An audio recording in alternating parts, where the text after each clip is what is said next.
Welcome back my channel. ನಾನು super. ನೀವು ಹೇಗಿದ್ದೀರಾ? ನಾನಿವತ್ತು ಬೆಳಗ್ಗೆಯಿಂದ ವಿಡಿಯೋ ಸ್ಟಾರ್ಟ್ ಮಾಡಿದ್ದೀನಿ. ತಿಂಡಿಯಿಂದ ಭಾನುವಾರದ ವಿಡಿಯೋ ಇದು.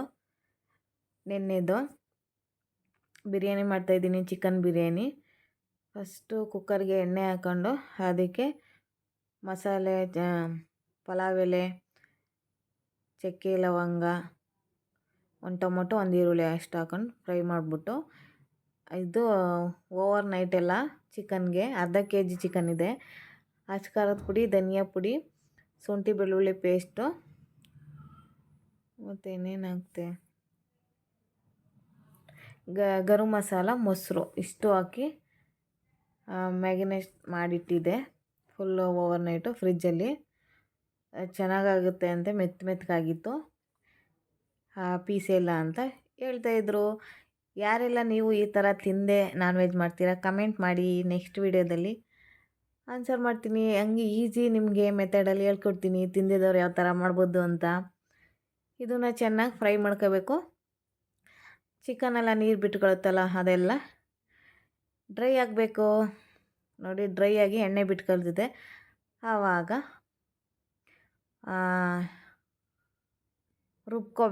ರುಬ್ಬಿರೋ ಮಸಾಲೆ ಹಾಕ್ತೀನಿ. ಆವಾಗಲೇ ಫ್ರಂಟ್ ಕ್ಯಾಮ್ರಾದಲ್ಲಿ ಇವಾಗ ಬ್ಯಾಕ್ ಮಾಡ್ಕೊಂಡಿದ್ದೀನಿ. ಸರಿಯಾಗಿ ಯಾಕೋ ಕಾಣ್ತಾ ಇರಲಿಲ್ಲ ಕುಕ್ಕರ್. ಅದಕ್ಕೆ ಏನೇನು ರುಬ್ಕೊಂಡಿದ್ದೀನಿ ಅಂದರೆ, ಹಸಿಮೆಣ್ಸಿನ್ಕಾಯಿ ನೋಡ್ಕೊಂಡು ಹಾಕೊಳ್ಳಿ. ಯಾಕಂದರೆ ಇದಕ್ಕೆ ಚಿಕನ್ಗೆ ಮಿಕ್ಸ್ ಮಾಡಿ ಇಟ್ಟಿದ್ವಲ್ಲ, ಹಂಗಾಗಿ ಖಾರದ ಪುಡಿ. ನಾನು ಒಂದು 5 ಹಸಿಮೆಣ್ಸಿನ್ಕಾಯಿ ಮತ್ತು ಪುದೀನ, ಕೊತ್ತಂಬರಿ ಸೊಪ್ಪು, ಮತ್ತು ಒಂಚೂರು ಚಕ್ಕೆ, ಒಂದು ಚಿಕ್ಕ ಪೀಸು, ಒಂದೆರಡು ಲವಂಗ, ಎರಡೆರಡು ಬೆಳ್ಳುಳ್ಳಿ, ಒಂದೇ ಚೂರು ಶುಂಠಿ ಇಷ್ಟು ಹಾಕಿ ರುಬ್ಕೊಂಡಿದ್ದೀನಿ. ಒಂದು ಈರುಳ್ಳಿ, ಇಷ್ಟೇ, ಇನ್ನೇನೂ ಹಾಕಿಲ್ಲ. ಚೆನ್ನಾಗಾಗುತ್ತೆ. ಈ ಥರ ಒಂದು ಸರಿ ಟ್ರೈ ಮಾಡಿ ನೋಡಿ. ಇದನ್ನು ಚೆನ್ನಾಗಿ ಹಸಿ ವಾಸನೆ ಹೋಗೋ ಥರ ಚೆನ್ನಾಗಿ ಫ್ರೈ ಮಾಡ್ಕೋಬೇಕು. 1 ಲೋಟ ಅಕ್ಕಿ ತಗೊಂಡಿದ್ದೆ, ಅದಕ್ಕೆ 2 ಲೋಟ ನೀರು ಹಾಕಿ ಕುದಿಯೋಕ್ಕೆ ಬಿಡ್ತೀನಿ.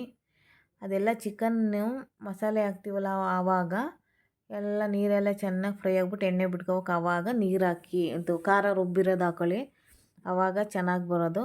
ನೋಡಿ, ಇದ್ರಲ್ಲಿ ತೊಗೊಂಡಿದ್ದೆ 1 ಲೋಟ ಅಕ್ಕಿಗೆ 2 ಲೋಟ ನೀರು ಹಾಕ್ತೀನಿ. ಪೀಸ್ ಮಾತ್ರ ಮೆತ್ತಗೆ ಚೆನ್ನಾಗಾಗಿತ್ತಂತೆ. ನೀವು ಒಂದ್ಸರಿ ಟ್ರೈ ಮಾಡಿ. ಈಸಿ ಟ್ರಿಕ್ಕಲ್ಲಿ ಹೇಳ್ಕೊಡ್ತೀನಿ. ನೆಕ್ಸ್ಟ್ ಯಾರೆಲ್ಲ ನಾನ್ ವೆಜ್ ತಿನ್ನಲ್ಲ ಅವ್ರಿಗೆಲ್ಲ ಯಾವ ಥರ ಮಾಡ್ಬೋದು ಅಂತ ಹೇಳ್ಕೊಡ್ತೀನಿ. ರುಚಿಗೆ ತಕ್ಕಷ್ಟು ಉಪ್ಪು ಸ್ವಲ್ಪ ಹಾಕೊಳ್ಳಿ. ಸಾರಿ ಆವಾಗಲೇ ಚಿಕನ್ಗೂ ಹಾಕಿಟ್ಟಿದ್ದೆ, ಸ್ವಲ್ಪ ಹಾಕೊಂಡಿದ್ದೀನಿ. ಇವಾಗ ನೋಡ್ಕೊಂಡು ಹಾಕೊಳ್ಳಿ. ಟೇಸ್ಟ್ ಮಾಡೋರು. ನಾನು ಟೇಸ್ಟ್ ಮಾಡಲಿಲ್ಲ, ಒಂದು ಅಂದಾಜಲ್ಲಿ ಹಾಕಿದ್ದೆ, ಚೆನ್ನಾಗಾಗಿತ್ತು. ಯಾಕಂದರೆ ನಾನು ತಿನ್ನಲ್ಲ. ಅದಕ್ಕೆ ನೀರು ಕುದಿ ಬಂದಮೇಲೆ ಅಕ್ಕಿ ಹಾಕ್ಬೇಕು. ಒಂದು 10 ನಿಮಿಷ ನೆನೆಸಿಟ್ಟಿದ್ದೆ ಅಕ್ಕಿನ. ಚೆನ್ನಾಗಾಗುತ್ತೆ. ಈ ಥರ ಒಂದ್ಸರಿ ಟ್ರೈ ಮಾಡಿ. ಕುಕ್ಕರ್ ಎಲ್ಲ ಖಾಲಿ ಆಗುತ್ತೆ, ತುಂಬ ಚೆನ್ನಾಗಾಗುತ್ತೆ. ಕುದಿ ಬಂತು, ಇವಾಗ ಅಕ್ಕಿ ಹಾಕ್ತಾಯಿದ್ದೀನಿ.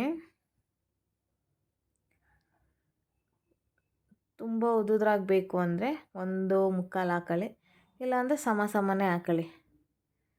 ಗ್ರೀನ್ ನಾನು ಪೌಡ್ರ್ ತರಿಸ್ಬಿಟ್ಟು ಮಾಡ್ತಿದ್ದೆ. ಇದೇ ಫಸ್ಟ್ ಟೈಮ್ ಈ ಥರ ರಾತ್ರಿಯೇ ಚಿಕನೆಲ್ಲ ಮಿಕ್ಸ್ ಮಾಡಿಟ್ಟು ಪೀಸೆಲ್ಲ ಚೆನ್ನಾಗಾಗಿತ್ತು ಮೆತ್ತಿಗೆ ಅಂತ ಹೇಳ್ತಾಯಿದ್ರು. ಇದ್ರ ಜೊತೆ ಕಬಾಬ್ ಮಾಡಿದ್ದೆ.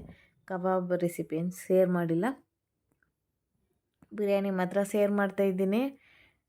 ಭಾನುವಾರ ಬೆಳಗ್ಗೆನೇ ಬಿರಿಯಾನಿ 2 ಟೈಮ್ಗೂ ಮಾಡಿದ್ದೆ. ಕುದಿಬೇಕಾದ್ರೆ 1-2 ಸಾರಿ ಮಿಕ್ಸ್ ಮಾಡ್ಕೊಳ್ಳಿ, ಇಲ್ಲಾಂದರೆ ತಳ ಹಿಡಿತಿದೆ. ನೀವು ಒಂದು ಸಾರಿ ಟ್ರೈ ಮಾಡಿ. ಏನಾದ್ರು ಚಿಕನ್ನು ಮ್ಯಾಗಿನೇಟ್ ಮಾಡಿಟ್ಟಿಲ್ಲ ಅಂದರೆ ಹಂಗೆ ಹಾಕೋಬೋದು, ಏನಿಲ್ಲ. ಇದೇ ಮಸಾಲೆ ಇನ್ನೊಂದು ಸ್ವಲ್ಪ ಜಾಸ್ತಿ ಹಾಕೊಳ್ಳಿ ಅಷ್ಟೇ. ಅರ್ಧ ಬೆಂದಿದಾಗ ಕುಕ್ಕರ್ ಮುಚ್ಚಿ 2 ವಿಷಲ್ ಕೂಗಿಸಿ. 2 ವಿಷಲ್ ಆಗಿ ಕುಕ್ಕರೆಲ್ಲ ಪ್ರೆಷರ್ ಇಳಿದ್ಮೇಲೆ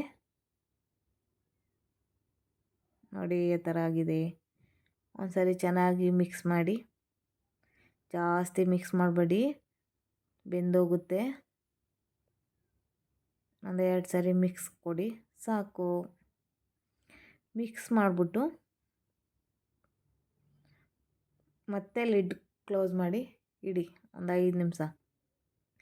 ಅದು ಚೆನ್ನಾಗಿ ಉಪ್ಪು ಖಾರ ಎಲ್ಲ ಅನ್ನ ಚೆನ್ನಾಗಿ ಹಿಡ್ಕೊತದೆ. ಇವಾಗ ಸರ್ವ್ ಮಾಡಿದ್ದೀನಿ ನೋಡಿ. ಚಿಕನ್ ಬಿರಿಯಾನಿ ಮತ್ತು ಕಬಾಬ್ ಏನು ರೆಸಿಪಿ ತೋರಿಸಿಲ್ಲ, ಹಂಗಾಗಿ ತಿಂದ್ಬಿಟ್ಟು ಇದನ್ನು ಪುಟ್ಟಿಯಕ್ಕವ್ರ ಮನೆ ಹತ್ರ ಹೋದ್ವಿ. ನಮ್ಮ ಅತ್ತಿಗೆ ಮನೆ ದಾಸವಾಳದ ಎಲೆ ಬೇಕಾಗಿತ್ತು, ಅದನ್ನು ಕಿತ್ಕೊಳ್ಳೋಕೆ ಹೋಗಿದ್ವಿ. ಅಲ್ಲಿಂದ ಬಂದು ನನ್ನ ಮಗ ಮತ್ತು ಲಿಶಾಂತ್ ಇಬ್ಬರೂ ಫೋನ್ ನೋಡ್ಕೊಂಡು ಕಿತ್ತಾಡ್ತಾಯಿದ್ದಾರೆ. ನನಗೆ ನಿನಗೆ ಅಂದ್ಕೊಂಡು ಇಬ್ಬರೂ ತೋರಿಸು ನನಗೆ ತೋರಿಸು ಅಂತ ಕಿತ್ತಾಡ್ಕೊಂಡು, ನೋಡಲ್ಲ ಹೆಂಗೆ ಮಾಡ್ತಿದ್ದೆ ನಾನು, ಫೋನ್ ಕೊಡು ಅಂತ, ಗೇಮ್ ಮಾಡಿಸು ಅಂತ. ಅದಕ್ಕೆ ಇವನು ಹೋಯ್ತಾ ಇದ್ದಾನೆ. ಅದಾದಮೇಲೆ ಮನೆಗೆ ಹೊರಡೋದ ಅಂದ್ಕೊಂಡ್ವಿ. ಅಲ್ಲೇ ಊಟ ಮತ್ತು ಬಿರಿಯಾನಿ ಮಾಡಿದರು ಮಧ್ಯಾಹ್ನಕ್ಕೆ. ಅವರು ಅಲ್ಲೇ ತಿಂದರು ನನ್ನ ಮಗ ಮತ್ತು ನಮ್ಮ ಮನೆಯವರು. ಇವಾಗ ಅವನಿಗೆ ಹೋಮ್ವರ್ಕ್ ಬರೆಸ್ತಾ ಇದ್ದಾರೆ ಪುಟ್ಟಿಯಕ್ಕ. 1 2 3 ಬರೀತಾ ಇದ್ದಾನೆ, ಮರ್ತ್ಕೊಬಿಟ್ಟಿದ್ದಾನಂತೆ. ಅದಕ್ಕೆ ಕೂತ್ಕೊಂಡು ಬರೆಸ್ತಾಯಿದ್ನು. ಇವನ್ನ ಬರೆಸ್ಬಿಟ್ಟು ಮನೆಗೆ ಹೋಗ್ತೀವಿ. ಈ ವಿಡಿಯೋನ ಇಲ್ಲಿಗೆ ಎಂಡ್ ಮಾಡ್ತೀನಿ ಫ್ರೆಂಡ್ಸ್. ಈ ವಿಡಿಯೋ ಇಷ್ಟ ಆಗಿದ್ದರೆ, ಹಾಗೆ ಬಿರಿಯಾನಿ ಇಷ್ಟ ಆಗಿದ್ದರೆ ಲೈಕ್ ಮಾಡಿ, ಶೇರ್ ಮಾಡಿ, ಫುಲ್ ವಿಡಿಯೋ ನೋಡಿ. ನೆಕ್ಸ್ಟ್ ವಿಡಿಯೋದಲ್ಲಿ ಸಿಗ್ತೀನಿ.